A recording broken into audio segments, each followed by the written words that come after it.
Hey, everyone, and welcome to Recharge the Podcast. I'm David Coe. My guest today is arguably the world's greatest women's snowboarder of all time. At only 25 years old, she's a two-time Olympic gold medal winner, a 10-time X Games medalist. 8 of those are gold, by the way, a 3-time world champion. She's also a mental health advocate who just loves to sleep. So let's recharge with Chloe Kim.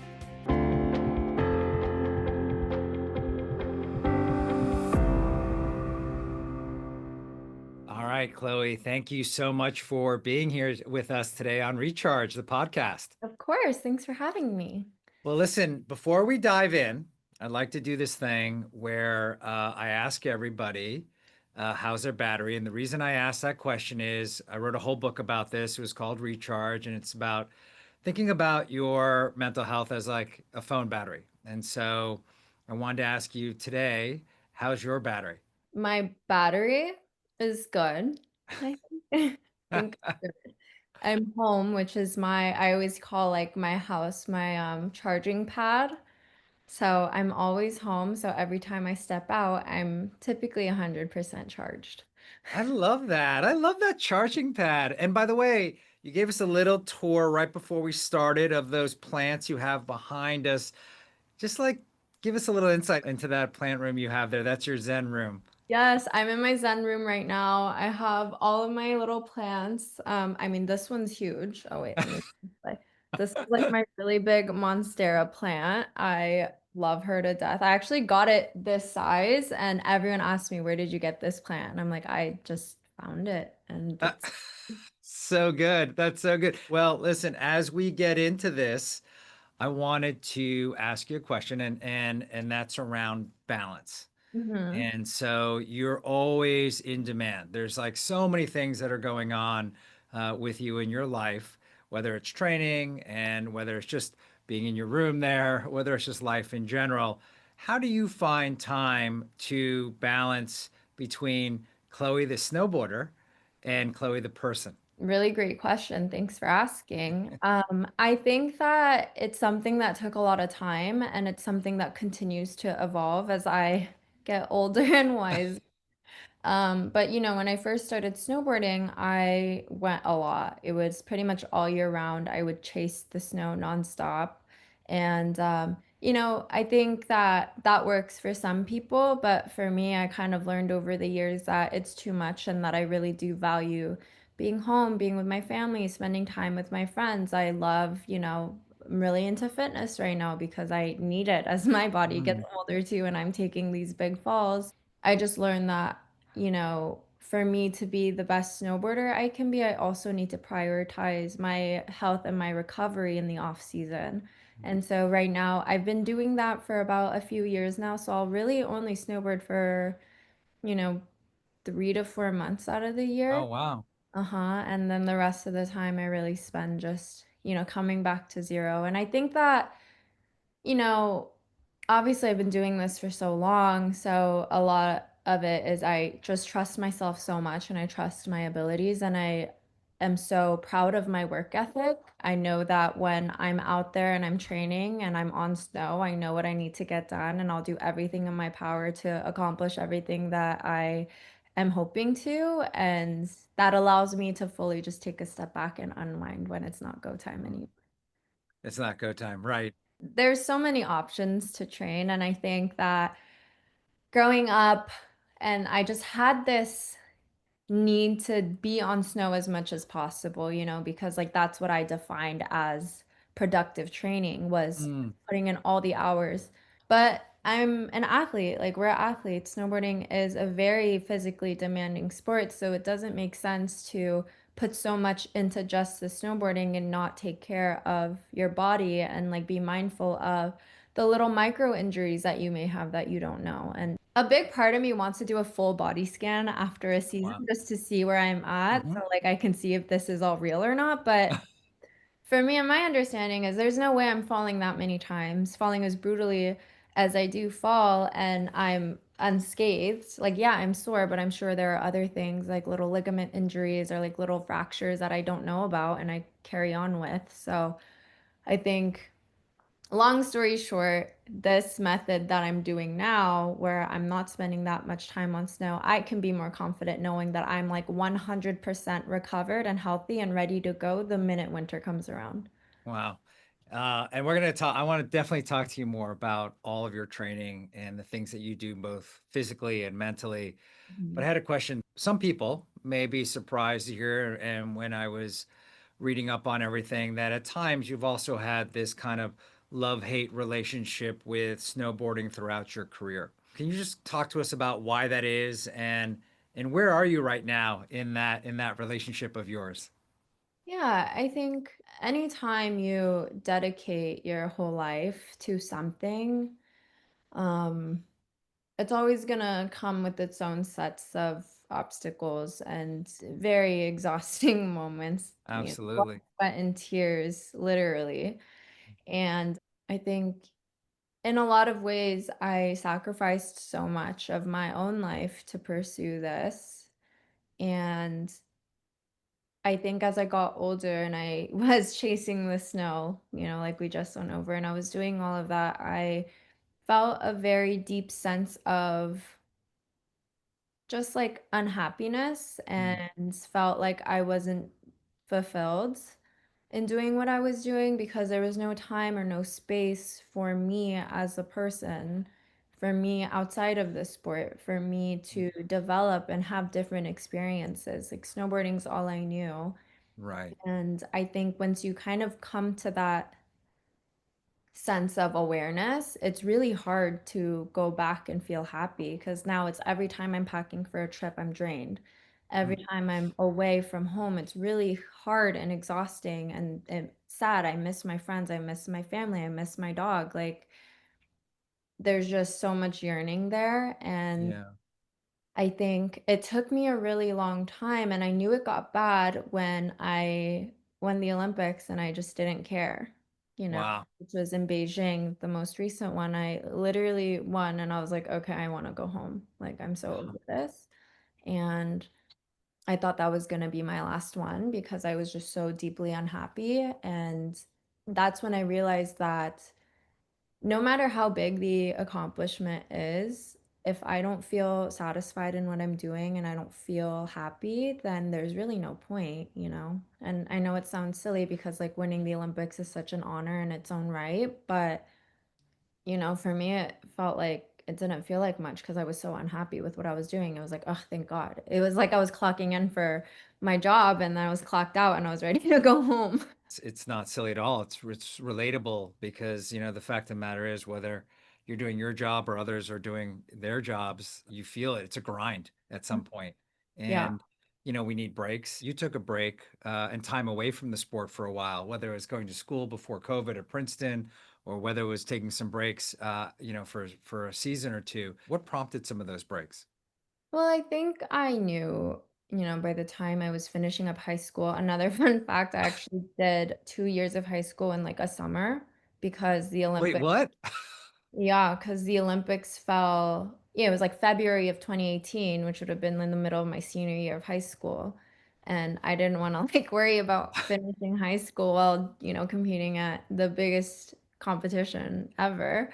It was like full on grind, that summer before. So, I think when I was going through that, I was like, I really just want to go to college. Like, I think I want to just go to school, go to class, have school friends. Because at this point in my life, all my friends are pretty much like in the snowboarding industry, which is awesome. Oh, right. Yeah.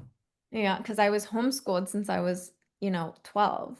Wow. So I think that was the moment I was like, okay, I want to experience a sense of normalcy and like see how I like it. And maybe there will be other things that I'm excited about because I also understood that I wasn't going to be able to compete and snowboard competitively for the rest of my life. It's not a regular job. Like I'll have to retire at some point.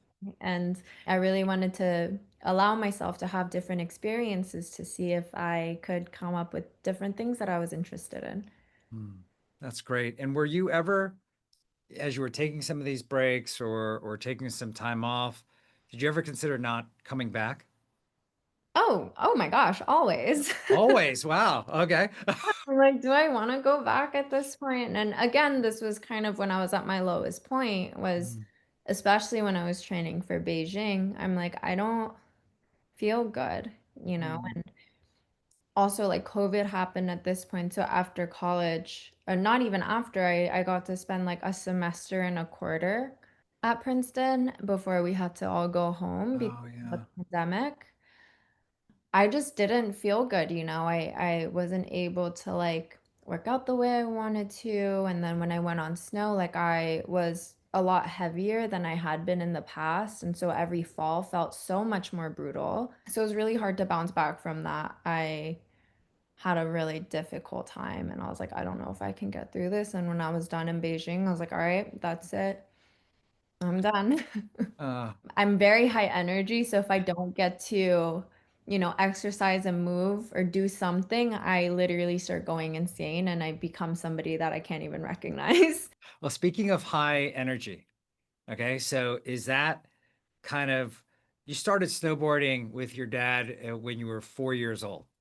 And was that something he kind of took you to, not only because he was interested in snowboarding, but you just had all this energy and he was looking for different ways for you to expend all that energy? Like, take us back as when you Yeah. guys first started snowboarding. Oh my gosh. I think snowboarding is actually something that my dad wanted to try, or skiing. He wanted to try skiing. Let's start there. He wanted to try skiing and he didn't want to go alone. There was this very small resort called Mountain High. It's like about an hour from LA.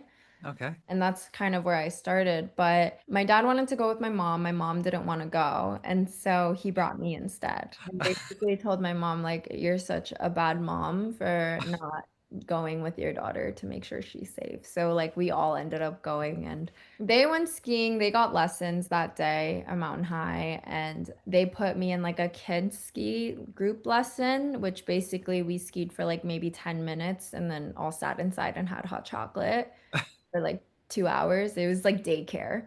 Oh, that's great. And my parents didn't like skiing. You know, Koreans, they don't like to be uncomfortable. Boots are uncomfortable. My parents were like, absolutely not. We're not doing this. And so that would have been the last time until while we were leaving that day. Obviously we're in the parking lot, like putting our stuff away, getting ready to drive back home. And there was this guy who like got off the mountain, had his snowboard in hand, threw his snowboard in the trunk, and like got in the car and drove away. And my dad was really touched by this because he was like, oh my gosh, he can drive in those boots. What is that? Like those look way more comfortable. Because Oh my God. my dad That's immediately was intrigued. He was like, what is that? I need to try it. We came back the following weekend and it was just me and him, and we both got our snowboards, and that's kind of where we started. oh my God, that's such a great story. What age did you really, or did your parents, and did you know that you were just like, this is what I'm meant to go do? I think, my dad really liked snowboarding. It was like fun for us and he just thought it was cool. And so like I started going with him and I think there was like a night I was snowboarding and the coach for the local snowboarding team at Mountain High saw me with my dad and he was like, "Oh my gosh, she's really good. She Wow. should join the team." And I was like, oh, okay. And that's when I started joining the team and I started like doing little tricks with the team, like learning how to, hit features and start doing like tiny tricks. And I went to my first snowboarding competition with the team when I was like 5, 6, and I got Wow. third place with no training. And my dad That is was like, insane. No yeah, training. You just like got third place. I just showed up and I got third place. And my dad was like, oh my gosh, wait, she's like low key kind of good, you know? That's so good. We got to stay on this because, I am Korean as well, and Korean parents and immigrants. And I love hearing about your parents and some of the things about them and kind of what it was like growing up with, kind of under the Korean community. And so many things you've just said, whether it's like return on investment or whether it's like comfort, all of that resonates. I got it. But I have a question, you know, did you ever talk about mental health and what you were feeling with your parents? Would you guys ever talk about that? Just because the sport is so kind of taxing on you both from a physical standpoint, but do you ever talk about what it was taxing on you from a mental health standpoint? Mm, I don't think Mm. so. I think that, my dad is my dad's like oh my gosh, 70. Ah, scary. My dad's 70. And my mom right now is like, my mom says she's 28. She's always 28. But she's Love that. a little bit older than 28. But, I think like especially with my dad, since he's the person that I would travel with to go snowboard, he I feel like that generation definitely lacked like communication abilities and like, emotional check-ins. Like that just wasn't a thing. Like he truly did treat me like a son. So, I think that that was always hard because he was also kind of like, well, I invested so much like time and resources. Mm, As we're gonna see this through. And like snowboarding wasn't necessarily something that I wanted to do when I was that age. It was yeah, just like something that was, don't want to say like forced upon me, but like a little bit. Like I was kind of dragged into this situation. And then it's like, of course, I had the talent for it too. Jeez. Um, so it was just kind of something that I did. And my dad told me that I couldn't quit until I was 13. well, I put an age on you. Oh Mhm. wow. Okay. Yeah, like if you still don't like it when you're 13, then okay. But Okay. like we're gonna stick with it and see how far you can go because all these people are telling you that you're talented. Like when I was 10, I got my first sponsor. And then like by the time I was, 12, it was like I was already on the US snowboarding team. That's insane. By the Yeah. time you're 12 years old.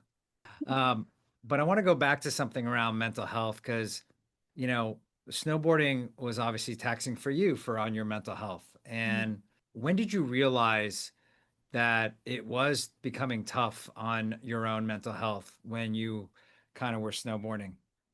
Think it's really hard to say. I Mm. think the way I would describe it now at 25 is I always kind of like will compare it to a relationship. I think in the beginning, you're kind of like aloof and you're like, whatever. And I started kind of feeling a bit resentful towards the sport. There also like weren't many people that looked like me out there either, unless they were Yeah. like from the Asian countries, competing Hmm. for Asian countries. But like on my team, I was like the only person of color Yeah. team. And I just think I kept feeling so out of place in a lot of ways. Also, because I was so young on the team, I joined the pro team when I was 13. Like, I had qualified the first season, I like fully was on the team to make the pro team. And so once I was on the pro team, everyone's older than me by at least 5 years. Oh, yeah. And in a way, I always felt really isolated because like they don't want to hang out with me. I'm like drinking apple juice. You didn't try to tag along on some of their. I'm not trying. Also, like these people are my idols too, Got like it. they're women that I watched compete since I was itty bitty. And these are like, the best of the best. Like I'm not comfortable enough to go say hi. I have like social anxiety. I'm an awkward teenager. Like I'd stand in the elevator with them and like not say anything because I was so shy and my heart's beating out of my chest. Um, but yeah, I think it was always really isolating and it was just hard. And like I think it was hard because I was really good too. And so in a way, it's like I'm in the room because my skills, like allowed me to be, but at the same time, age-wise and like developmentally, like I should have not been in that room. Well, it's interesting that you said, it's a little intimidating because you're fearless out there, and that's what it looks like. You're fearless. So I think people would naturally assume you just be fearless in general, so that there's not many things that would intimidate you.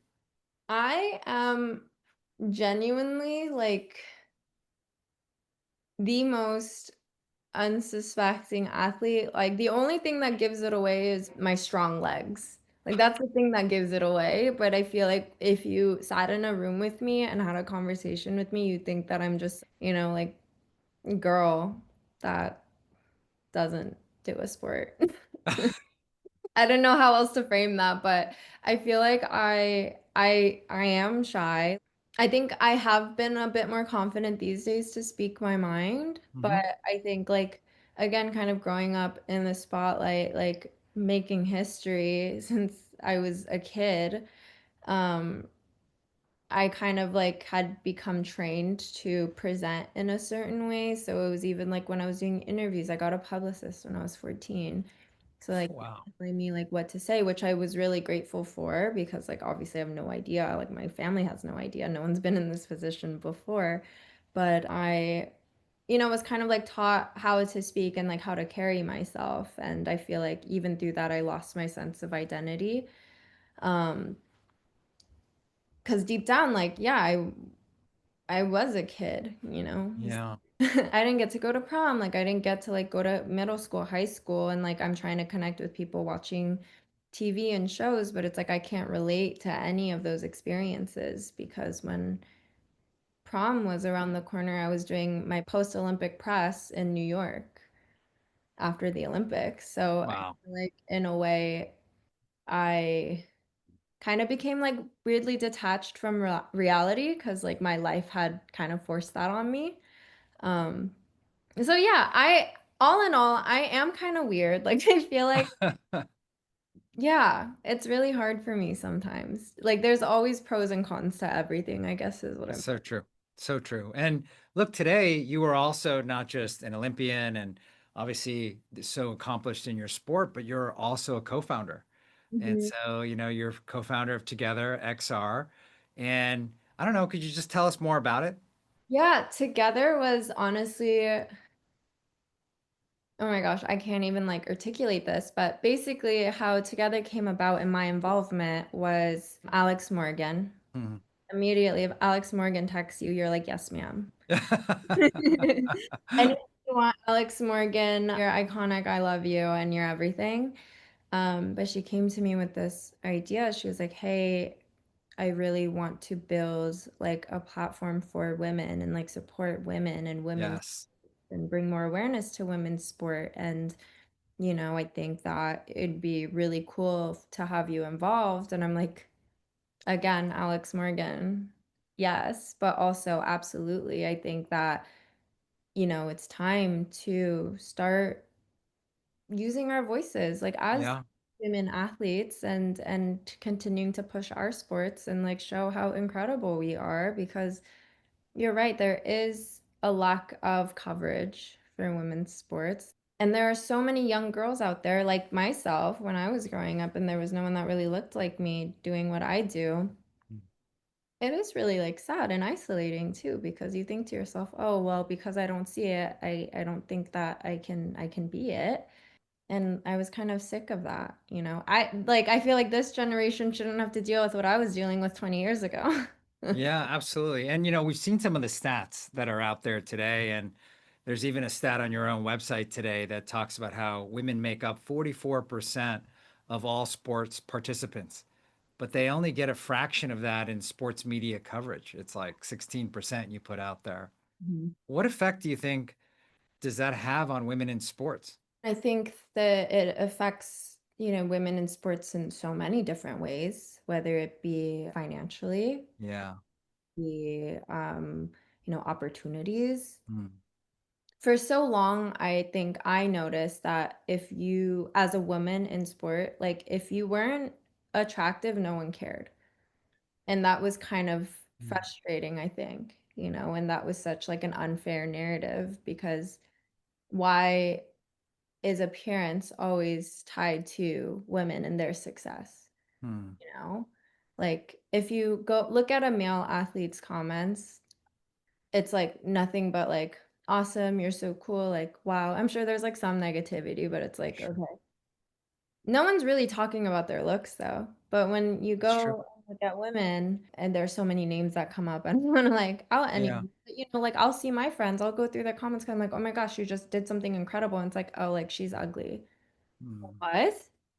This person literally just accomplished something that has never been done in history, and that's the first thing that you want to say is that they're ugly. You know how ridiculous that sounds? And so I think that kind of starting to see that narrative shift has been really refreshing for me as an athlete myself, because it shouldn't be about that. We are more than talented. Like, we are allowed to be in media in the space. Like, we are allowed to have attention and support from all, and more than anything, I think like all those young girls out there should be able to see more people like them on this screen Mhm. doing incredible things. Like, sport is for everyone. Well, thank you for doing that and being such a role model out there for so many women and men out there today and kind of leading by example. I got to ask you, we've talked about you doing all, obviously being in the sport, your mental rise to fame, kind of what you do as a CEO, a co-founder. You like to unwind and what are ways that you unwind? Yeah, ever since I moved out of home and like my parents aren't taking care of me anymore, I'm like, this is hard. I have to pay bills, like so many things that I have to worry about. Like, I was tripping because like didn't know how to get my registration for my car. I'm like, what is happening? This is really stressful. I'm like, adulting is really hard. So I feel like these days my version of unwinding is rotting. Like, I love a good rot. And if you don't know what a rot is, it's basically when you don't move all day. So Nice. and Saturday is my rot day, because Saturday is my one day off in the week where I don't work out. Like, I don't have any work obligation, nothing. My Saturdays are very sacred, and I've made it very clear to my team, do not bother me on Saturday. Love Um, that.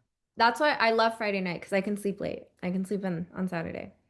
I'll wake up probably around like 9:30, 10, and I'll just lay in bed all day. I'll get up to brush my teeth because I hate being stinky. I hate feeling stinky. Yeah, I'm all clean and I smell like roses. I'm back in bed, laying down, playing games, reading a book, scrolling on social media. My brain is completely off. And the only time I'll move is to go to the restroom or to relocate to my couch to continue. Yeah. Like, there are days where I just forget to eat on Saturdays because I'm enjoying my rot so much that it's like my full body just shuts down and like I have no need to do anything. Um, and I'll always order food too. And like, I'm kind of weird. Like, I'm like good, and then I get really hungry out of nowhere. So it's like I can't even prepare for it. So it's like sometimes it's at 9 a.m. when I wake up, sometimes it's at like 2. And it's now I have to order for 3 people. So I like to have all 3 meals in one if I can on Saturdays. Well, look at that. You learn something new every day here. And thank you for and look at Calm here. Sleep is such an important part of kind of helping you in your whole health journey and really making sure that, you've got, kind of like a reset for your mental and your physical health. And really that starts a lot of times with a good night's sleep. And you've worked with us now on the Calm Sleep app. And thank you for that. What do you think of the new app? Oh my gosh, it's great. Also, I have had Calm for like, when did you guys launch? I feel like how I wish I knew more about the history of Calm, but I feel like kind of I've had it for a long time. Yeah, we've been out there for quite some time. It's most people started using us around our Calm Sleep Stories, but right around 12, so 2012. But I mean, on the Calm Sleep Story side, that was around 2017. But thank you for supporting us and using Calm. Of course. No, I love Calm. Like, I'm somebody, even when I was younger, my sister would always play like rain Yeah, sounds sure. when I fall asleep. And so when I became old enough to like download apps on my phone, Calm was definitely the first one, because I always get so nervous between competitions, and I always like get so nervous if I have a big thing coming up. Um, yeah, so it's always nice to just shut it off. And I love the meditation ones too, where it kind of like walks you through on like how to relax and like breaths to take. Yeah. I'm Yeah. it's obviously outside of constantly using the app for myself, but I love the fact I have two daughters and they're big fans of yours. They're 17 and 14. And I also always encourage them to get a good night's sleep. And so it's a way for them to start off the next day. And I can always tell when they haven't slept well, Mhm. right when they wake up. So Oh yeah. I tell people, I'm like, listen, I only got 7.5 hours of sleep last night, which is, big red flag. I need 8 at least. So like leave me alone. what are some of the tips that you use to get a good night's sleep? Some of the tips. Okay, so I travel a lot. Hmm. Jet lag is very real for me. So I'll always bring magnesium and I have like my blue light blocking glasses. Nice.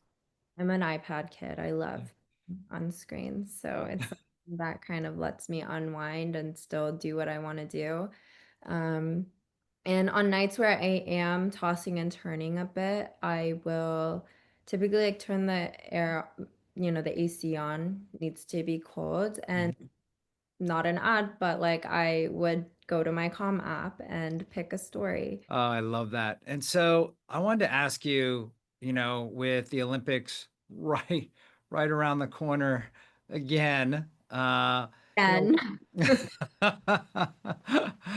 what are the things you do differently now versus in preparation versus the other Olympics that you've been in prior?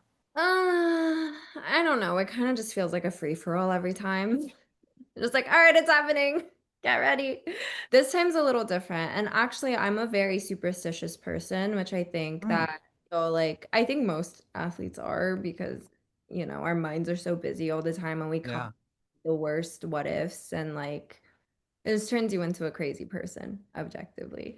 But I think for me, because I'm very superstitious about like things that I wear or people that are there, I get nervous if a friend comes to watch me in person who's like never seen me compete before. Because I'm like, oh my gosh, is this gonna mess with my chi, like my feng shui, or like, are you gonna get in my way? And at World Championships in February, um, someone very special came to visit me and surprise me at a competition at World Championships. And this was a really important competition for me because if I won, it meant that I solidified my Olympic spot early, Wow. which was what I had been working on this entire time. Yeah. And I'm like, dude, I really hope that this doesn't affect me, but it did kind of like make me nervous. And I'm like, oh my gosh, oh my gosh, oh my gosh. But we were fine. I was able to win to go. But it's little things like that. And so I think I try to honor my superstitions as much as I can. So I'll try to keep my routine as similar as possible. There's inevitably going to be a couple changes this time. I'm not staying in the Olympic Village. I am staying with my family, which will be so fun. I'm so excited. Nice. We're at this like gorgeous place in Italy. And you know, Oh, it's gonna be a really, really fun time. Yeah, but I think like the little things, right? Like I have my lucky socks and I like have my little warm up that I do on competition days. And I have like my nighttime routine, which is I'll always do a very over the top skincare routine because I'm like, okay, self-care makes me happy. Self-care as possible. Sometimes I'll even go on a crazy shopping spree. I'm like, okay, this is self-care. I got myself a new bag.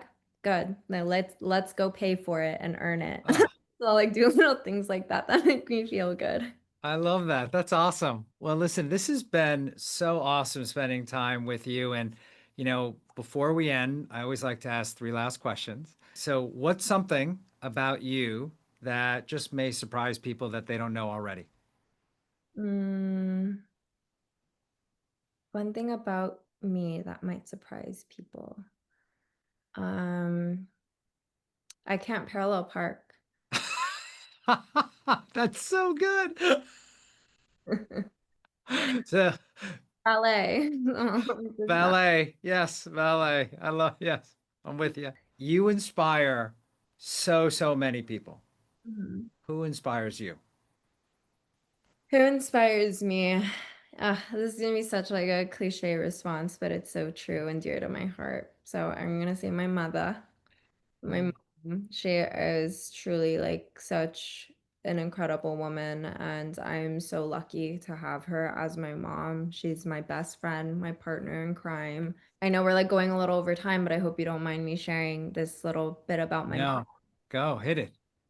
So when I first started snowboarding, obviously, like my dad stopped working to travel with me and support me. So my mom was the one staying home and she worked at Korean Air. She worked at LAX. Yeah. So she was working her butt off Mm. so that we can sustain this while taking care of my two sisters who also were at home. So my mom is such a force and she's so calm, cool, level-headed. And I think that she knows me so well. And I think she, even despite her being so busy and having so much on her plate, she always made sure to take the time to know that like we were loved and we were cared for and that she like really valued, how we were and what we were feeling. So like my mom was kind of my safe space.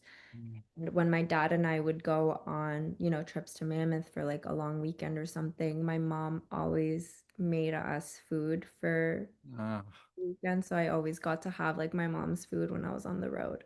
oh, that's so good. All right, we got a shout out for your mom here. That's amazing. I love that story. And lastly, what is your favorite way to recharge? I mean, I think that's what we were talking about today. I'm home. That's right. Being home. My friends will always like prefer to hang out with me the day after I had my raw day. So like sometimes my Sundays get a little booked out because they're like, "Hey, gonna go do something?" And I'm like, "Yes, Just let's not on go." Saturday. Saturday, but Sunday, yeah, we could go hiking, we could go to the mall, we could go to Joshua Tree. I don't care, let's go. But Saturday, no, leave me alone. Awesome. Well, Chloe Kim, thank you for taking the time with us today. It was just awesome just spending time with you and go get him on 26. Thank you so much. It was so nice meeting you. Thank you.